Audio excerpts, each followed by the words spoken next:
Yep.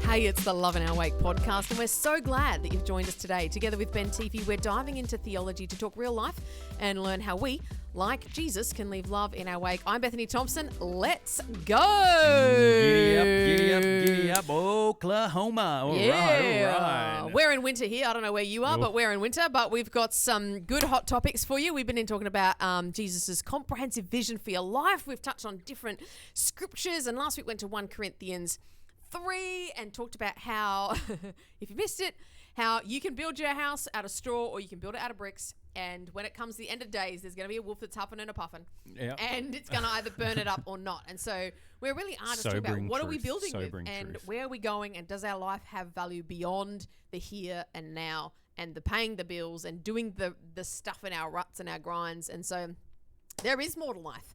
And God does have something for you. He's prepared something in advance, and it's not something that you have to perform to. Deal. It's something you respond to. Yeah. So, yeah. What are we going to unpack today?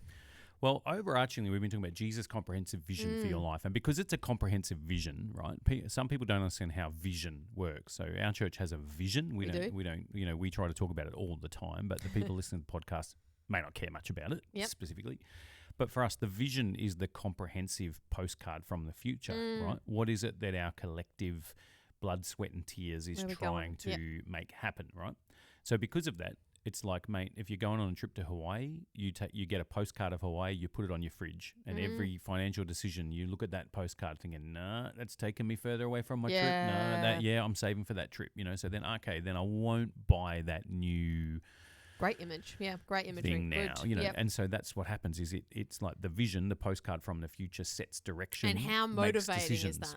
It is very motivating. If you have that thing on your fridge, if we think about life, how motivating it is to go, no, I know why I'm giving up that. I know why I'm sacrificing that. I know why I'm running towards that. Yep. I know I'm saying yes to this and saying no to that. Everything I say yes to, I'm saying no to other things, So great point. Everything I say no to, it enables me to say yes to other things. So if I have a comprehensive vision, so you do see this like with some people.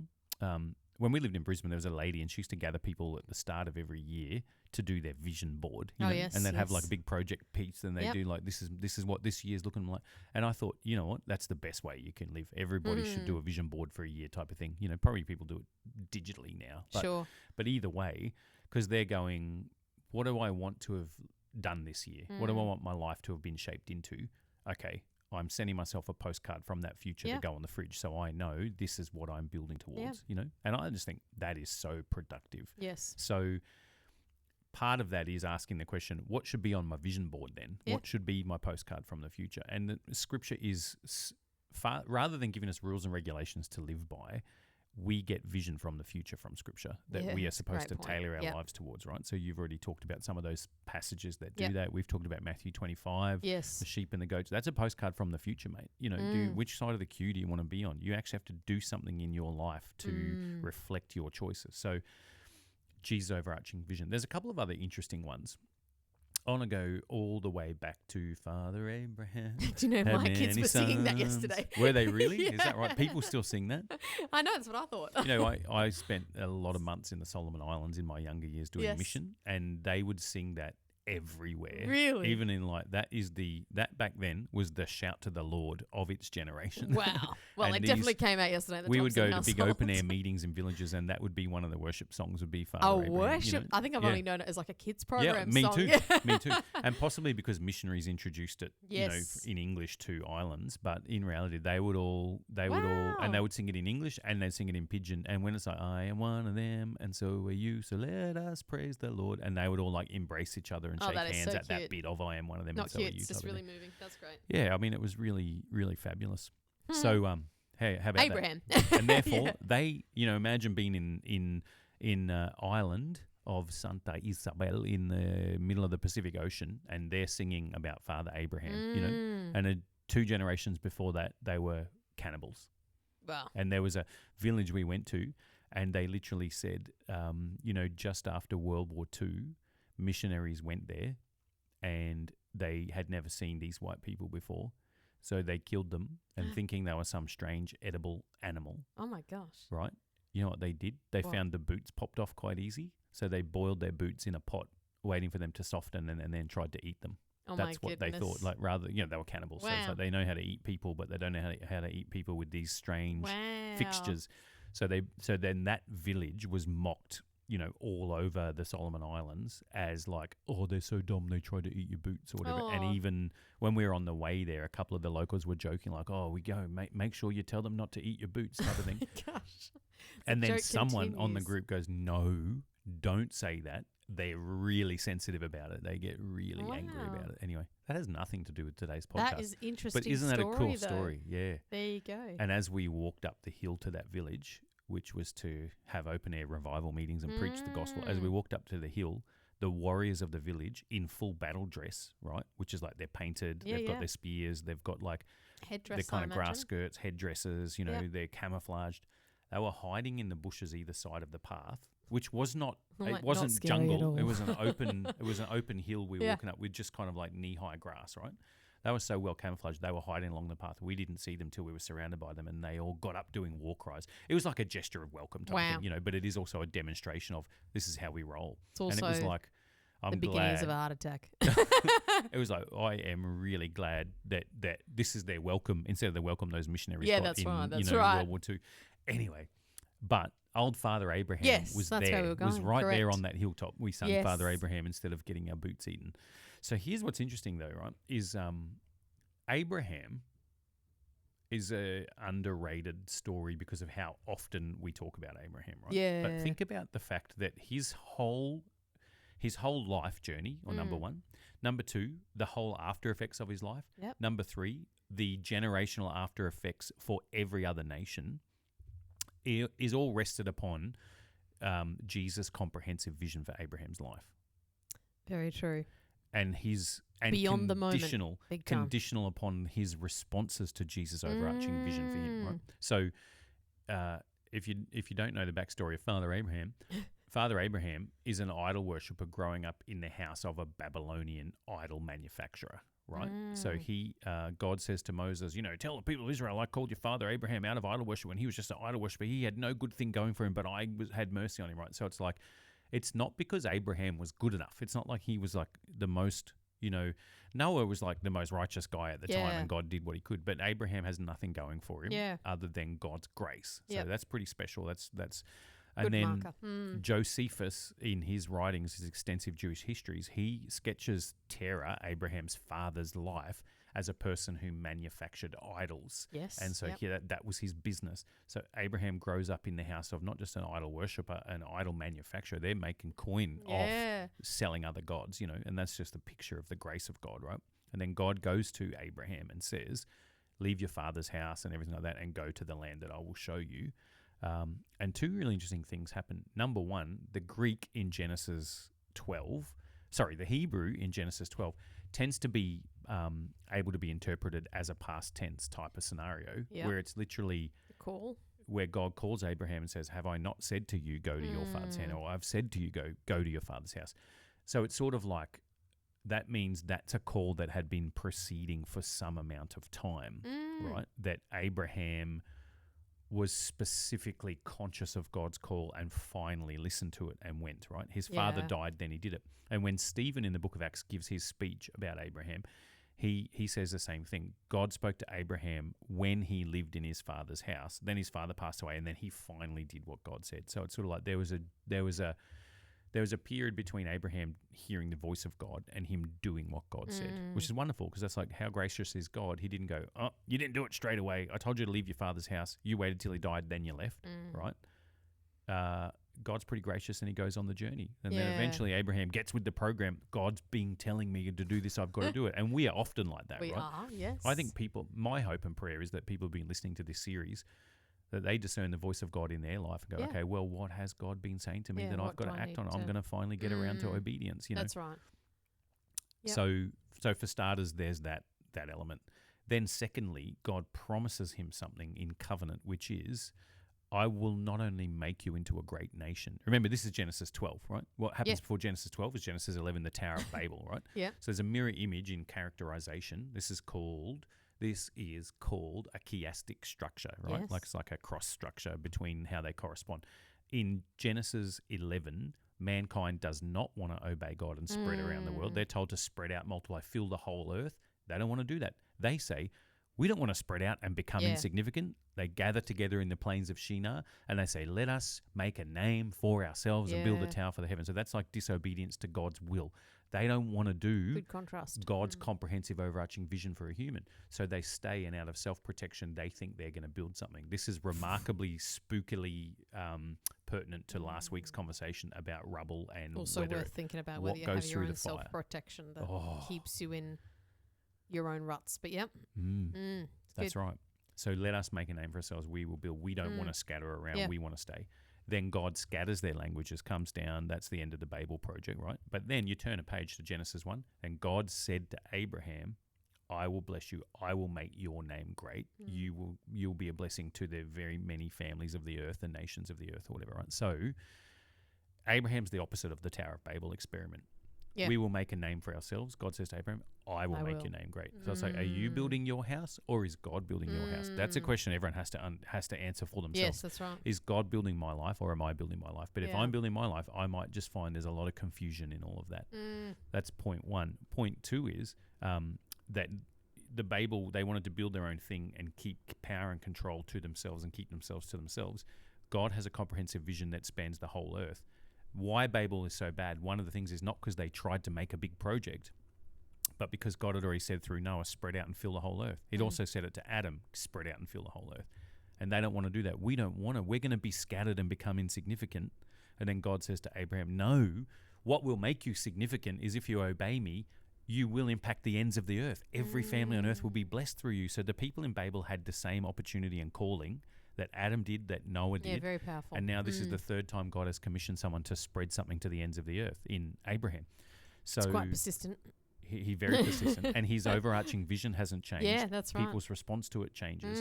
If you're Adam, you get exiled from the garden, and then look what happens to Cain and Abel, right? The consequences of your lack of response to Jesus' overarching vision for your life. It's also a good little side point there that God doesn't just change it. Like he never kind of goes, I can see your circumstances. Let's just, you're just set to the side. You can just get away with this or just do this. Yeah. But it's like his comprehensive vision is always overarching for all people, and there's always a way for us to access it. Yeah.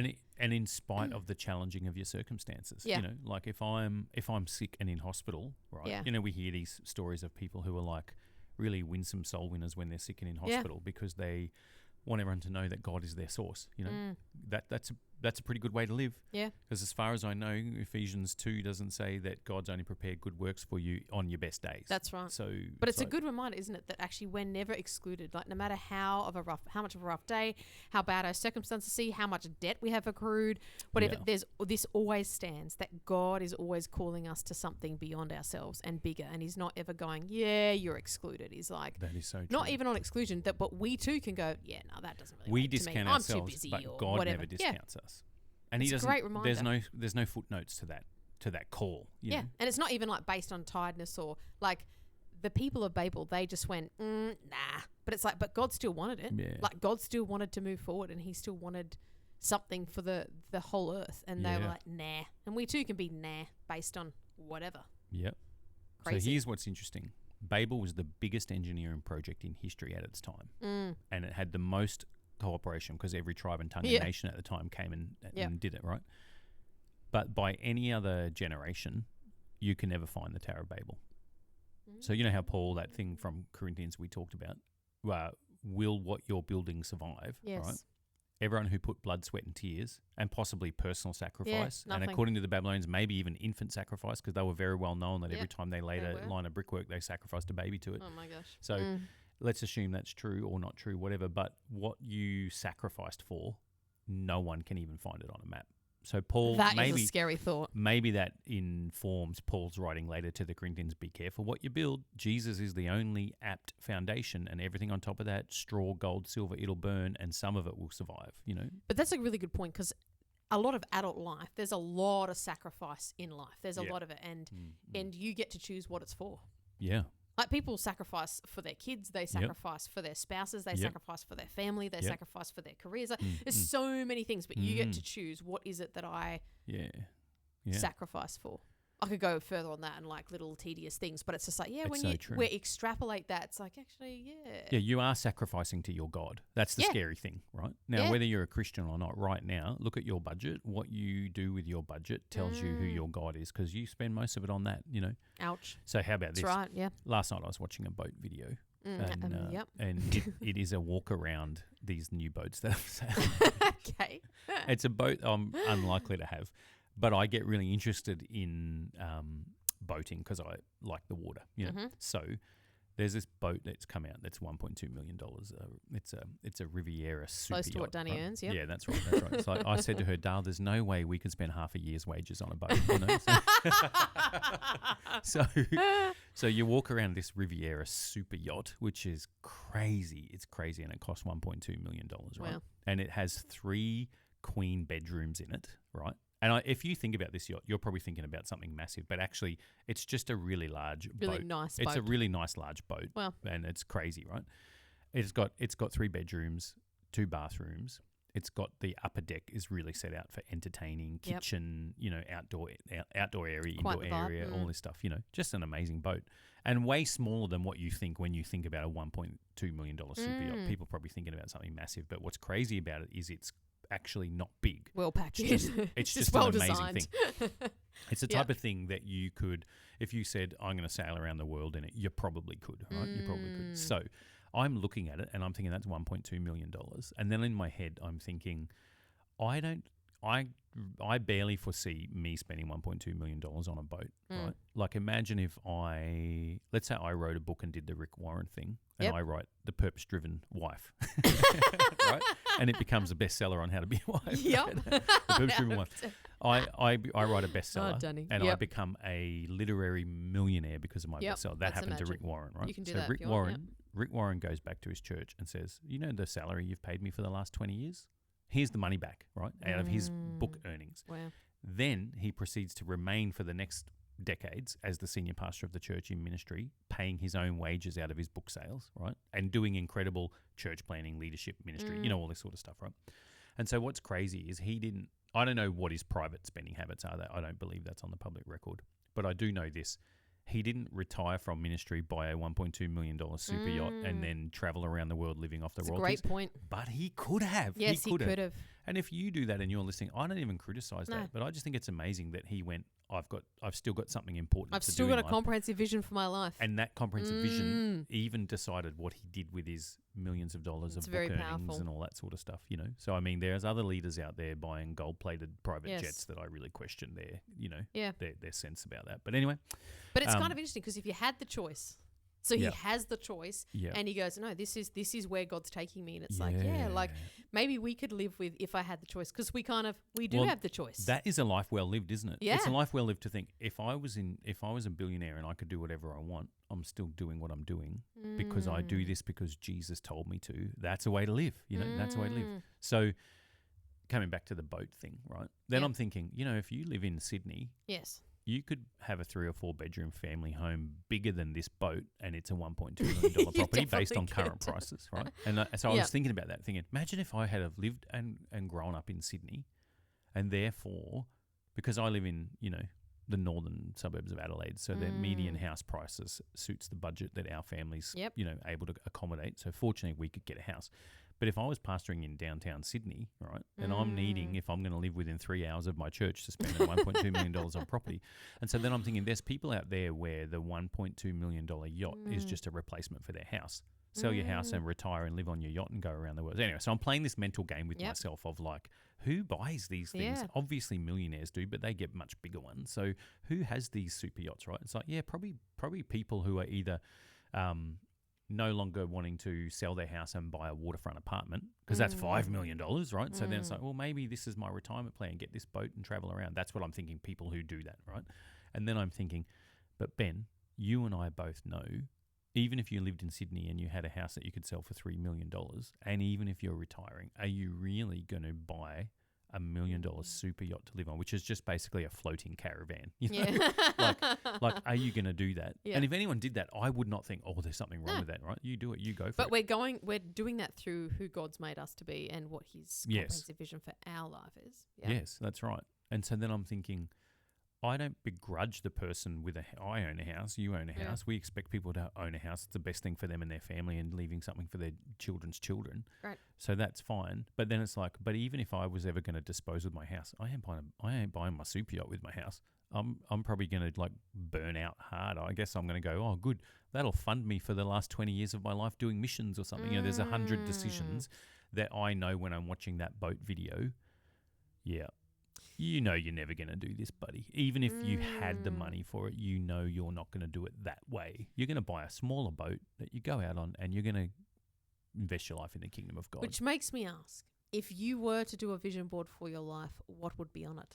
Because I feel like a lot of vision boards have the next purchases, the next holiday, the next thing. But it's like, is anything on that vision board wrapped around the person of Jesus? And that doesn't mean you go, oh, well, I'm going to give clean water. Like, I'm not saying what it needs to be, but it's more like, is any of it wrapped around the person of Jesus? Or is it just, I'm giving into the consumerism around me and going, I'm going after the next bigger and better thing. But it's like, or does that vision board actually say, I want my kids following Jesus, or I want to, pay for someone to go on a mission trip, or, our church recently, we're paying for someone in Kenya who's a social worker to get a counseling course so that they can help more people. Like, is there something on there that says my life counts as something bigger? That's the beyond nub of the conversation, right? Because some people are like, and even me, I'm sitting here drooling over this boat, right? But that's discipling me, because I'm knowing, see, Ben, this is a crossroads of mentation for you, because you're not truly going to watch this video and pray, oh, dear Lord, if you love me, give me that boat, right? That's right. Because even if you get that boat tomorrow, you're liquidating that boat, and you know what I mean? Because I know what's on the vision board for mine and Danielle's life, and it's not becoming old fat people drinking wine sailing around. And like you said, everyone is different, because I do think everyone is themselves, but it's still got to ask the question, is it being filtered through God's comprehensive vision for my life? That's Jesus' right. Or is it just like, oh, that's my wants and desires, and I'm giving into the world around us, which highly is consumeristic, highly individualistic, highly materialistic, or is it actually, I live above that stream. I live in a place that says, you know what, on my vision board are things that people will not understand. What does my life count for? So the nub of Jesus' comprehensive vision for your life is not an individualistic commentary on your asset list, right? Have that boat if you want. When I was in the Solomon Islands, I got a boat ride with a retired couple that had $1 million boat. And you know what they did? They sailed around Pacific Islands sharing Jesus everywhere, right? And I just thought that was awesome. And in fact, I needed a boat ride because we missed the boat. And they're like, well, why don't you just jump on us and we're sailing back there? So, but again, it's not the thing that's evil. So they've got the $1 million boat. But what they do with the $1 million boat is wrapped up in Jesus' comprehensive vision for their life. They worked hard for the last 10 years of their life so they could retire and sail around the world and serve Jesus, right? And guess what? There were plenty of wine and cheese sunsets on that boat too, no doubt. But their overarching vision was not just consumerism. Yeah. Even with that boat, So this is Abraham's great invitation. Challenge. Abraham's invitation is, God has a comprehensive vision for your life. He wants He wants what your life stands for to be a blessing, even to the nations. It's a bigger picture, right? Now, over Abraham's lifetime, he became one of the wealthiest men of his generation.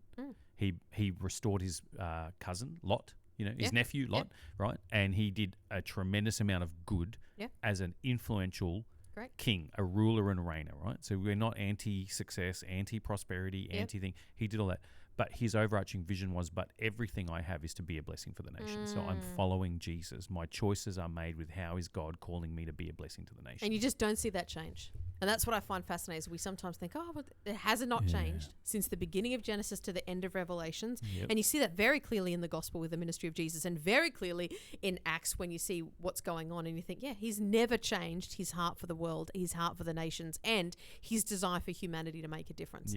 He's never thought, we've done it now. Now you can have all that you think you want, because he also knows that lifestyle will only lead to straw that's burnt up like the last episode, or like it's not the fulfilling place in which he desired, and it definitely doesn't lead to the kingdom coming in every individual people's lives. Yes, that's right. So honestly, I pray people listening to this, right? I pray two things. Number one, that they are successful and prosperous in what they do, that they become nation and world-leading experts in their fields, right? That's my prayer for them. That's my prayer for people on our team, that they become world-leading experts in the ministry that they do, right? And they don't have to be famous for that to happen. They can just be globally good, at what they do now, whether anyone knows their name. So that's my prayer, right? My prayer is that you all have way more success financially, blessing, bless your kids, have everything. But that you never lose the overarching comprehension that God wants to do something that extends to the nations. Yep. And that is for you, no matter whether you're dealing with the widow's mite or whether you're those people in the book of Acts that said they had excess property, so they went and sold it and poured it away, right? Either way, there's no judgment about your lack of resource or your surplus of resource, right? Have it. Have that boat, whatever. But have the overarching synchronization. My life is oriented around God's blessing. How is what I do going to be a blessing to the very nations itself? That's the Great Commission. Go into all the world, disciple nations. It's the purpose of Pentecost. Yes. Jerusalem, Judea, Samaria, and to the very uttermost parts of the earth. It's like, what's the orientation of our lives? Then it will reflect in how we live our lives. Yeah, it's brilliant. And honestly, all I can see is one of those corkboard pin boards. And if you were to pin something on there, what is it that you're pinning on there? And what is it that is actually worth something in the end? Or is it literally just, oh, that's great. Like, cool, you've added a stamp to your passport, but for no other reason. So, guys, what a good conversation and things to reflect on. So thanks for stopping by. To stay connected with us, it's Encounter Church TV on YouTube and Encounter Church AU on Instagram. We're all about leading lives that leave love in our wake. So until next time, let's all find ways to do just that. In Jesus' Bye for now. name. Love ya. Bye-bye.